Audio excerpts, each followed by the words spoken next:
Hey everyone, it's Michael. I just decided today that I wanted to sit down after, thinking about it last night, trying to really figure out where to go with my channel and, deciding to start this one up again and trying to do something worthwhile here on YouTube and, kind of deciding this morning to recenter my life around God.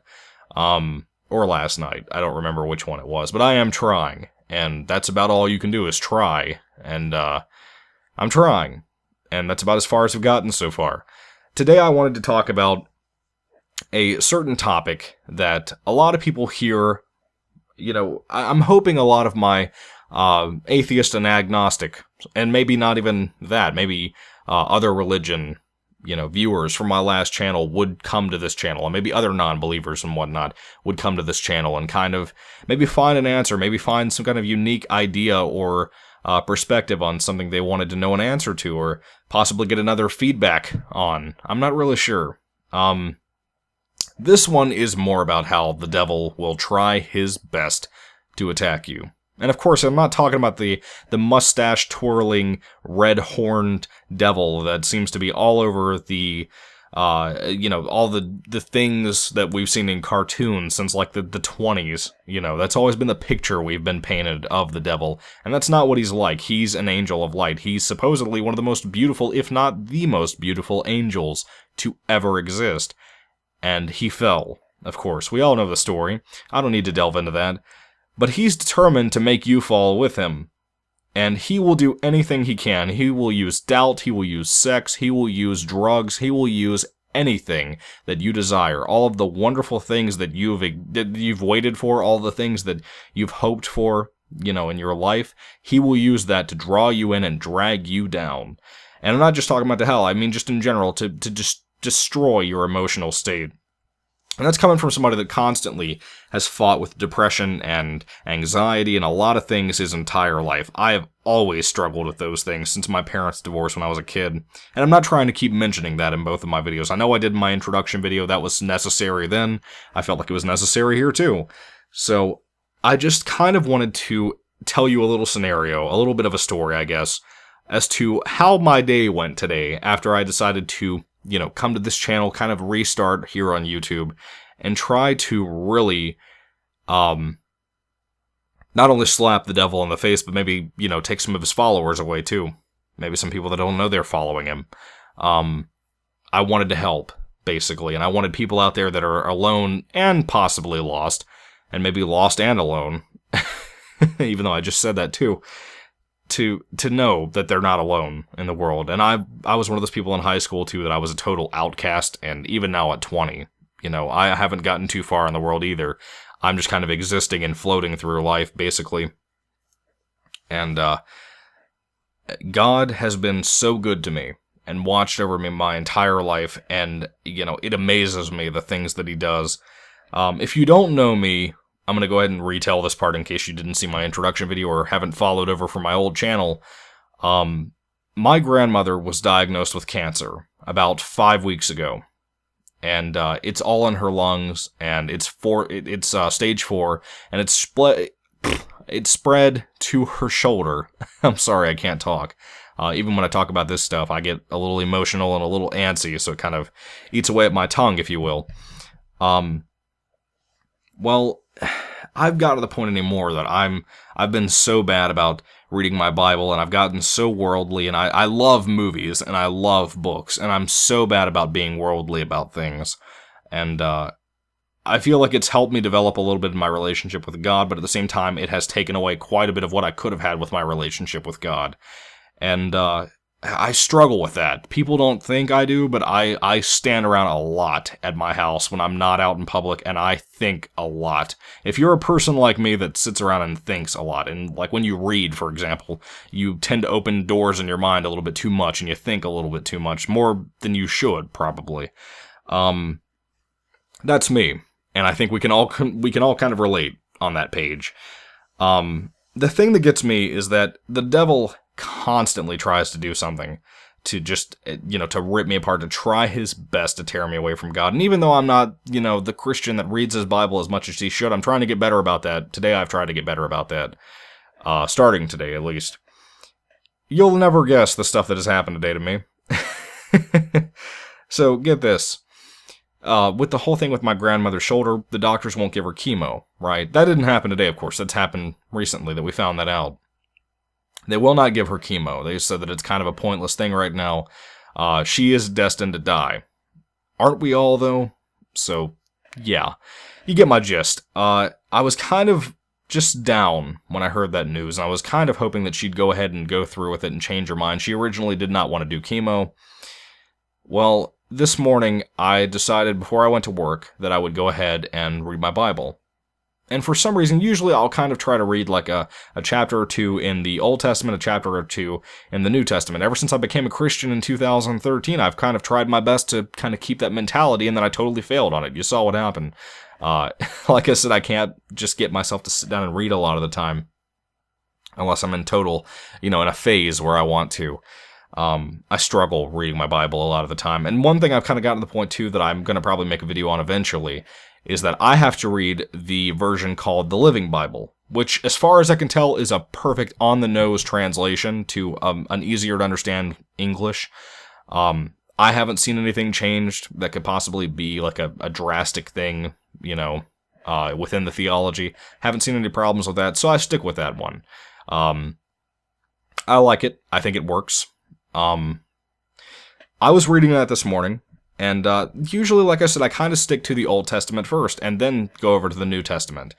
And of course, the last time I read it, I was left off in Matthew. Well, I had this urge and this kind of push to just, deep down I heard this voice that was kind of like, go read in the New Testament for right now. And I went over to it, and I read Matthew 21, verses, well, I read the whole chapter, but the one that stood out that hit me the most was verses 21 through 22. If you're not familiar with this, I'm going to read you the Living Bible translation, but it hit me hard, because, like I said, I don't read my Bible that often. I'm very bad about remembering to pray over stuff. Like, I'm that guy that if I'm on Facebook and somebody's like, hey, gonna get a new job tomorrow, going to the interview, blah, blah, blah, I'll pray then, because I know if I don't, I'll forget. I need to get, like, a tablet or something to write down, my prayers for each day. I really need to. That will help you, by the way. Just gonna say that, just gonna put that out there right now in case you're kind of like me and forgetful. Let me read you Matthew 21, verses 21 through 22. Then Jesus told them, truly, if you have faith and don't doubt, you can do things like this and much more. You can even say to this Mount of Olives, move over into the ocean, and it will. You can get anything you ask for in prayer if you believe. Needless to say, my God is extraordinary. I can't get over how glorious he has been to me. And that right there, when I read that this morning, I was sobbing. I was like, oh my God, I don't deserve Jesus' grace. And then, of course, it occurred to me, like, none of us do. None of us do. Don't have any Christian tell you. Like I said, this goes out to my friends that aren't Christians. Do not have any Christian tell you that there is a good Christian. Don't let them tell you that, because there's not such a thing. We are all sinners from birth. All. Every single one of us. And once you realize that, then you can kind of move on with yourself. You know what I mean? This particular passage hit me so hard, because like I said, I'm not somebody that really remembers to pray like they should. And, I've gotten so distant from God, and God doesn't move away. We move ourselves away from Him. And that's a big problem that I always struggle with. Well, let me tell you about today, after I read that passage and put up my status on Facebook talking about it, which was basically me quoting that passage, word for word, and then talking around it. I even, as a matter of fact, said, needless to say, my God is extraordinary at the end of it. I just wanted to say it again to you guys. The thing with this is that this morning, as soon as I read that, I got in my car, got ready to go to work, went to go around the mountain to get to my work. The road is completely shut off. Completely closed down. I did not know anything about this. And it just so happens that the city decided they would put the signs in a spot where I don't come from. Like, the road that I would be going divides into two. Where I would be going up the left, they had the signs aimed at people that were coming down from the right side that you could turn to. So I never saw those signs. I don't go that way. I always go left, because when I'm not at work, I'm at home. You know what I mean? Well, I didn't see that. And I didn't know anything about these particular roads being worked on. So I went into a frantic state. I've lived in this neighborhood all of my life, totally could not figure out how I could possibly get to work going another way. Because I'm a dork, to be honest, to be frank. I don't know what I'm doing half the time. And, I called my grandfather and I was like, look, the whole road's blocked off over here. And he's like, well, it shouldn't have been. He's like, I had heard about this happening. And of course, my luck, I was like, well, why did no one tell me the road was going to be closed off? And just in case. You know what I mean? And that's what happened. The devil tried his best. And guess what I was listening to at the time? Usually I love the band called Joy Division. If you're not familiar with Joy Division, they're kind of a depressing group. The lead singer, Ian Curtis, killed himself, I believe in 1980. Was when he did it. Extremely talented, extremely wonderful young men. Just beautiful music. And I love it. Even me trying to become more of a Christian, I love it. I'm one of those people, too, that very heavily struggle trying to listen to Christian music. Not hymns. Hymns I don't mind. Modern day Christian music, I can't tolerate half the time. It's usually not good. And I'm not a big fan of acoustic music either, so like when people are playing acoustic guitar and they're singing along to that, I can't usually take that. Unless it's a hymn, I can usually deal with that, but no, I'm not a fan of acoustic. Whereas like Lecrae, I really like Lecrae. A lot of his music I really enjoyed. I feel like he does generally a good job. I feel like he's like the Eminem of his, of the Christian rap genre. The guy's really good. Very picky about my music. Well, this morning I decided to go ahead and put it on the Christian radio station, which I never listen to, ever. Because, like I said, they're playing modern Christian music that I don't like. A really decent song was playing. Kind of hit me hard. It was more about, I don't remember the name of the song. It was something about praying harder. I don't know. Something about a hurricane, Like basically describing God as a hurricane, I don't know the words. I don't remember anything beside the word hurricane. But even so, that song hit me pretty hard when I was driving to work. Well, then I saw the sign saying the road was completely closed off. So then I get stuck in a situation where I'm like, okay, if I try to go around the residential area, maybe I can get around the construction work and get to work. Nope, didn't work out. So I'm somebody also that was blessed by God because I leave for work like a half an hour to 40 minutes early. To make sure in case anything like this happens that I have plenty of time to get to work. And of course, God pulled through. I ended up only being a minute late. I got my grandfather to actually drive me to work because I couldn't find the place. I didn't know how to get there. He had to try to show me a new path how to get over there. God pulled through, praise his name, and he got me to work. And I was like a minute late. So I'm pretty sure the devil was cringing over that. But guess what? I couldn't listen to my Christian music. On the way now.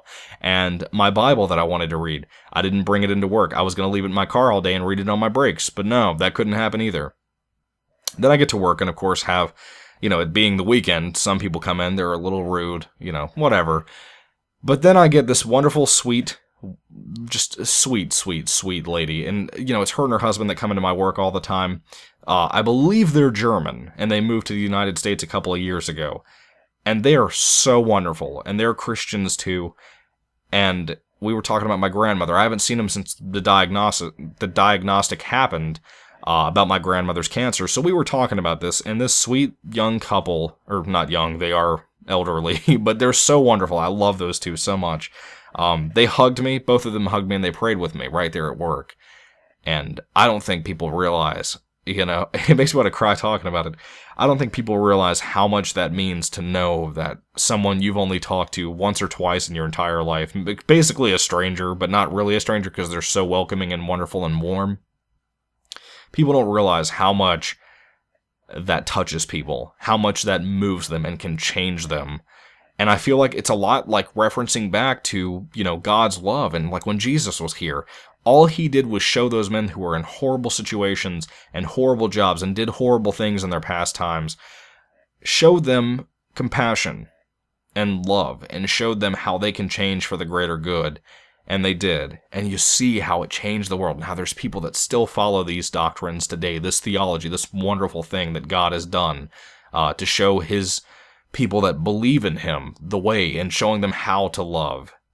Even though people constantly misconstrue this, there are people like these two sweet German, I believe German, like I said, I couldn't misplace the accent, but I'm pretty sure from all the stereotypes I've heard that these were German. You know what I mean? They're so wonderful. I love those two. I doubt they're ever going to listen to my videos, but even so, if you two are out there listening to my video, thank you so much, and I love you. People like that are just complete blessings. And people don't realize how wonderful those people are. Not just those two specifically, but people like that are. I'm one of those people that try to strive to be one of those people. And I feel like if you're listening to this, please strive to be that person. Whether you're religious or not, be that person that tries to make someone smile. Make them have a better day. You saw how my day started off, like I said, with this wonderful message from God, and immediately the devil was on my heels about stuff. And then it got better. It always does. You know what I mean? God will pull through. You just have to let him. You know, there's that saying that a lot of people struggle with, whether Christian or not. A lot of people struggle with this. Let go and let God. My friend Becky over in the UK uses this saying. That's like her thing, you know, her motto that she goes with. And you have to go by that. You have to live by that, whether you like that saying or not. You have to let go and let God. And if you're out there and you struggle with this too, just try it.